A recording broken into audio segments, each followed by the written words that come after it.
माता की, भारत माता की।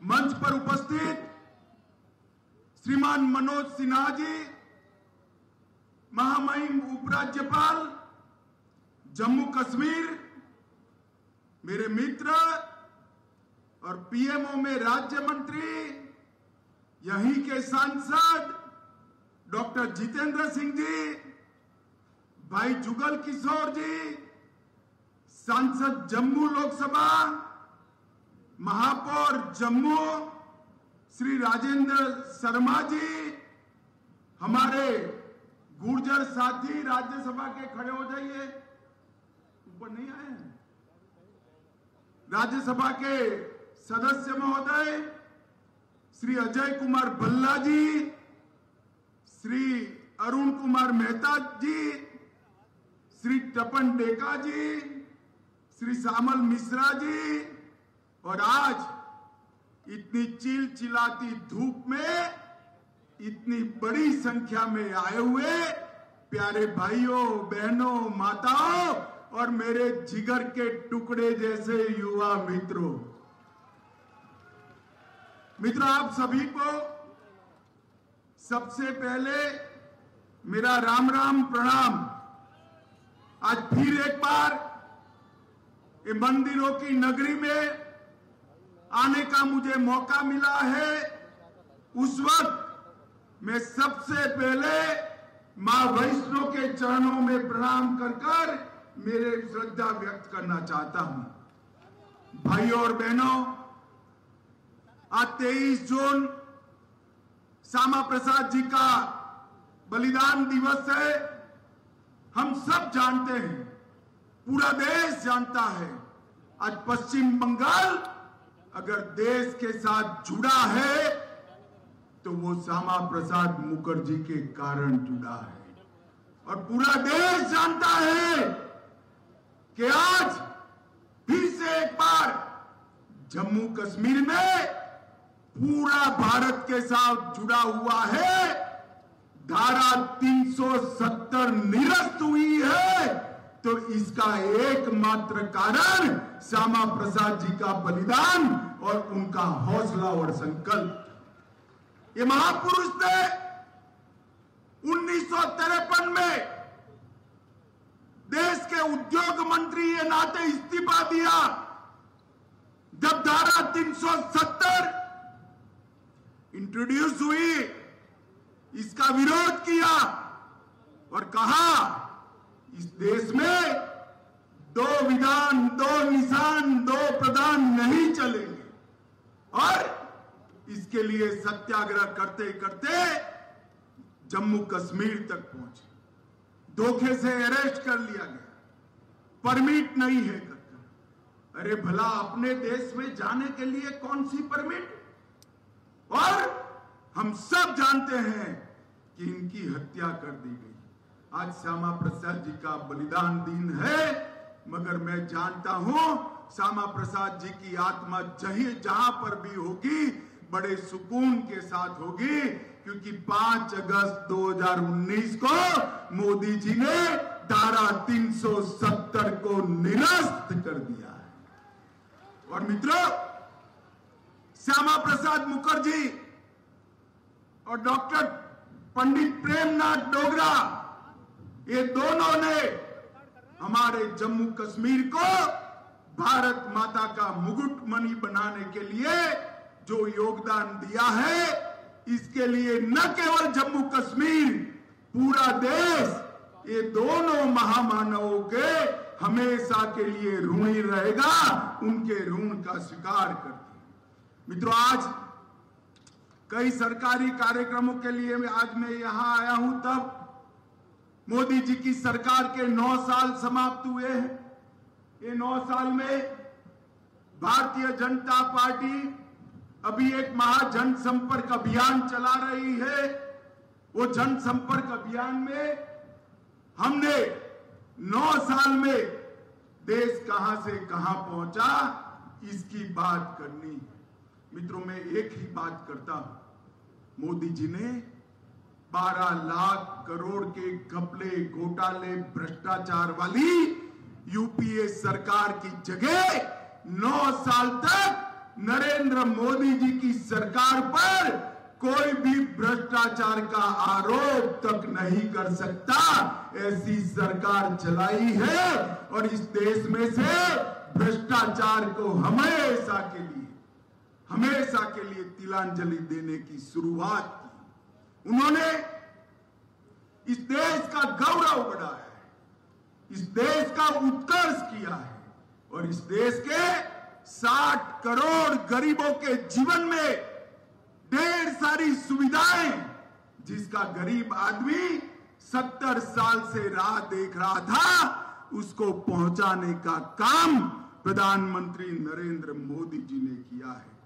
आज यहां पर 84 करोड़ की लागत से 3 उद्घाटन हुए, जिसमें मेन बक्सी नगर में बोन एंड जॉइंट हॉस्पिटल का निर्माण, ग्रिड स्टेशन का उद्घाटन और डोगरा चौक से केसी चौक तक बड़ी सड़क का उद्घाटन। इसके साथ साथ 309 करोड़ की लागत से शिलान्यास भी हुआ है, जिसमें CFSL 100 करोड़ की लागत से बनने जा रही है। मित्रों, आज मैं इतना ही कहना चाहता हूं कि मोदी जी के नेतृत्व में जम्मू कश्मीर विकास के रास्ते पर चल पड़ा है। आज यहां पर गोल्ड हेल्थ कार्ड वितरण का भी कार्यक्रम हुआ। लगभग जम्मू में, कश्मीर में 97 लाख लोगों को एक गोल्ड कार्ड का फायदा मिल रहा है। ये मोदी जी का जम्मू और कश्मीर की घाटी पर लगाव ही है। पूरे देश भर में ये प्रधानमंत्री आयुष्मान भारत योजना सिर्फ और सिर्फ गरीबों को मिलती है, मगर जम्मू कश्मीर में कोई भी नागरिक हो, उसको 5 लाख तक की सारी स्वास्थ्य की सुविधाएं मुफ्त में देने का निर्णय प्रधानमंत्री नरेंद्र मोदी जी ने किया है। मित्रों, नरेंद्र मोदी जी ने किया है। और हर रोज 2 करोड़ का भुगतान जम्मू कश्मीर सरकार इस पर कर रही है, हर रोज 2 करोड़ का भुगतान। और आज ये आगे जाएगा, आगे बढ़ेगा। अभी तिरुमला तिरुपति देवस्थानम का मंदिर का भी यहां पर शुभारंभ हुआ है। ये सभा के बाद मैं जाऊंगा और वहां पर अपनी श्रद्धा व्यक्त कर आगे घाटी के लिए निकलूंगा। मित्रों, मोदी जी के नेतृत्व में नया जम्मू कश्मीर बन रहा है। एक जम्मू कश्मीर में सालों तक 3 परिवारों का शासन रहा, सालों तक, और धारा 370 के कारण जम्मू कश्मीर में विकास नहीं हुआ। 42,000 लोग आतंकवाद की भेंट चढ़ गए और ये लोग कहते हैं हमें धारा 370 संभाल के रखनी चाहिए। मैं पूछना चाहता हूं अब्दुल्ला और मुफ्ती को कि भैया, ये 42,000 लोग मारे गए, कौन जिम्मेदार है? शासन तो आपका ही रहा, ये 3 परिवार ने ही शासन किया। नरेंद्र मोदी जी के नेतृत्व में यहां पर आतंकवाद पर संपूर्ण नकेल कसने का काम भारतीय जनता पार्टी की सरकार ने किया है। मैं आगे इसका आंकड़ा दूंगा। आज यहां पर बहुत सारे गुर्जर भाई भी दिखाई पड़ते हैं, ढेर सारे पहाड़ी भी आए हुए हैं। मुझे बताओ भाई, ये धारा 370 न जाती तो आपको आरक्षण का फायदा मिलने वाला था कभी? क्या बोलिए, मिलने वाला था? कभी हमारे दलित भाइयों को, आदिवासी भाइयों को फायदा न मिलता? हमारी माताओं बहनों को फायदा न मिलता? धारा 370 गई, ये सारे पिछड़े और वंचित लोगों को आरक्षण का फायदा होगा, ना पहाड़ी का गुर्जर का जाएगा और पहाड़ी को मिलेगा। गुर्जर का भी नहीं जाएगा, 1% भी कम नहीं होगा और पहाड़ियों को भी अपना अधिकार मिलेगा। ये न्याय नरेंद्र मोदी जी ही कर सकते हैं। मित्रों, कई सारे शैक्षिक नौकरियों में आरक्षण हुए, एसटी समुदाय के लिए विधानसभा में भी आरक्षण हुआ, दलित समुदाय के लिए भी आरक्षण हुआ। ये सारे बदलाव नरेंद्र मोदी जी के कारण आए हैं।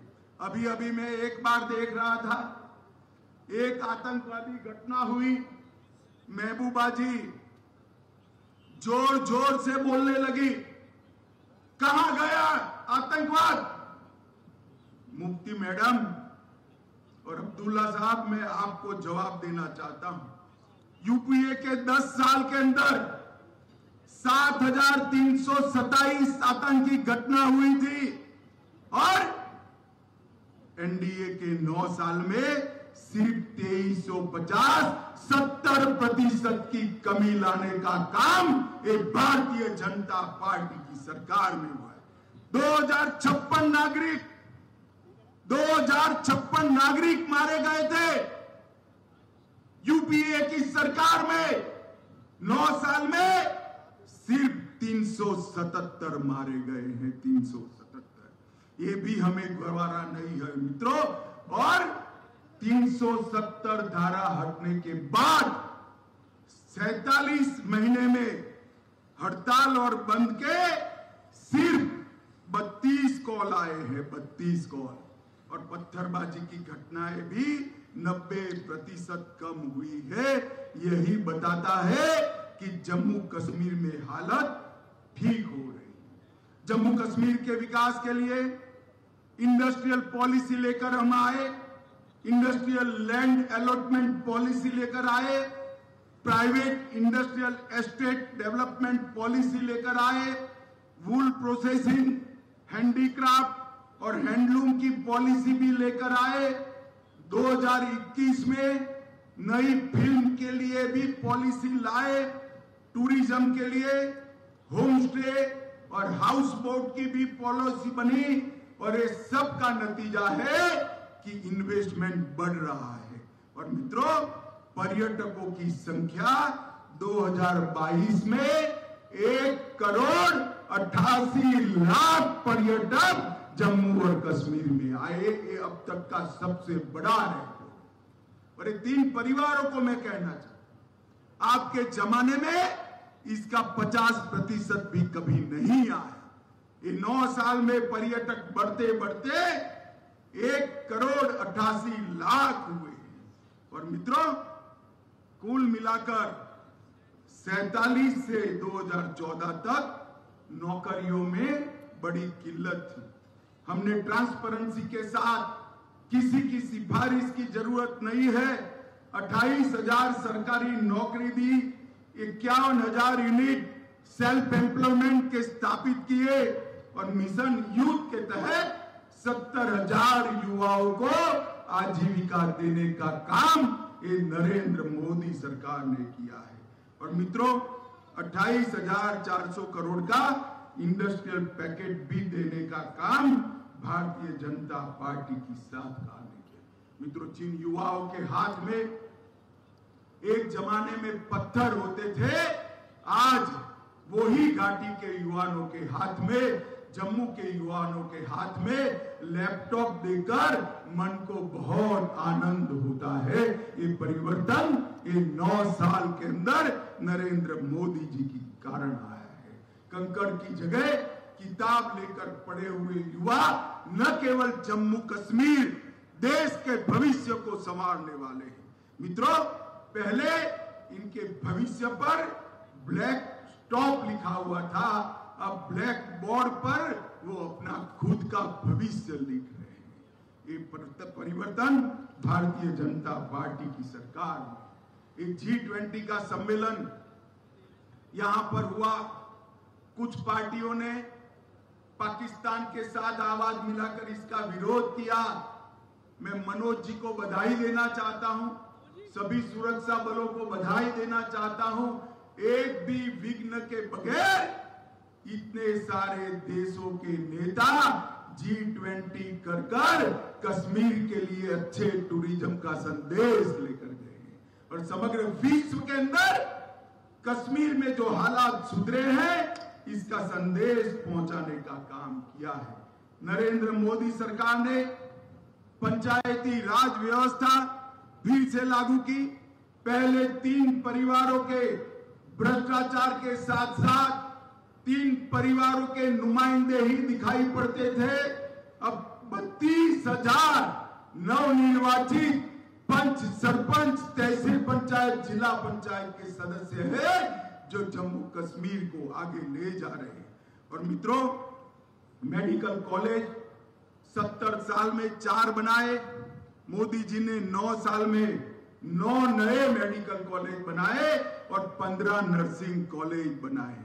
पहले 500 मेडिकल सीटें थी, अब 600 MBBS की सीटें जोड़ दी गई है।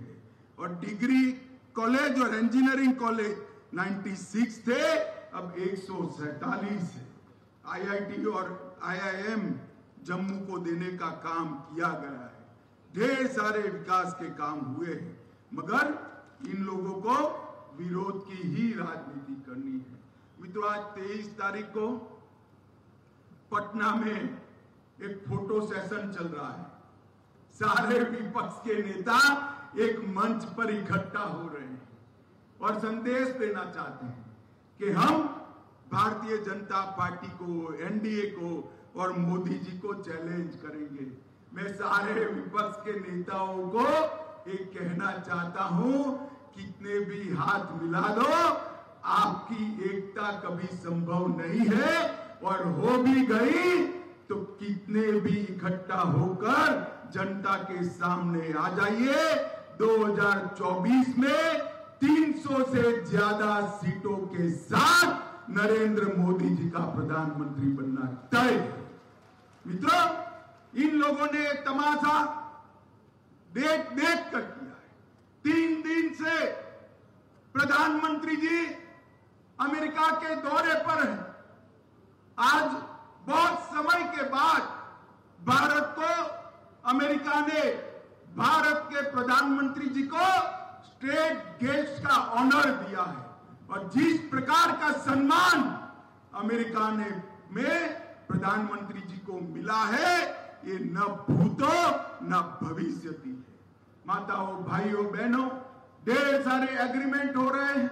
अंतरिक्ष के क्षेत्र में एग्रीमेंट हो रहा है। अंतरिक्ष के क्षेत्र के साथ साथ डिफेंस के क्षेत्र में एग्रीमेंट हो रहे हैं। सेमीकंडक्टर के क्षेत्र में एग्रीमेंट हो रहे हैं। और ढेर सारी बड़ी कंपनियां यहां पर इन्वेस्टमेंट करने के लिए लालायित है। ये नरेंद्र मोदी जी ने 9 साल में भारत दुनिया की 11वीं अर्थव्यवस्था था, उसको 5वें नंबर की अर्थव्यवस्था सिर्फ 9 साल में बनाने का काम किया है। और ये राहुल बाबा हमेशा विरोध करते। धारा 370 हटानी है तो विरोध करेंगे, राम मंदिर बनाना है तो विरोध करेंगे, ट्रिपल तलाक हटाना है तो विरोध करेंगे। अरे राहुल बाबा, विरोध करते करते आपका स्वभाव ही विरोध का बन गया है। मित्रों, देश की जनता के सामने 2024 का चुनाव तय है। एक और राहुल बाबा है और दूसरी ओर देश के प्रधानमंत्री नरेंद्र मोदी जी है। जम्मू वाले मुझे बताइए, 24 के चुनाव में फिर से एक बार मोदी जी को पूर्ण बहुमत के साथ 300 से ज्यादा सीटों के साथ प्रधानमंत्री बनाएंगे क्या? जरा जोर से हाथ उठाकर बोलिए, बनाएंगे। कमल के निशान पर बटन दबाएंगे, जम्मू कश्मीर को खुशहाल बनाएंगे, जम्मू कश्मीर को सुरक्षित बनाएंगे, मोदी जी की सरकार बनाएंगे। तो मेरे साथ दोनों हाथ उठाइए और बोलिए, भारत माता की, भारत माता की, भारत माता की, वंदे वंदे वंदे।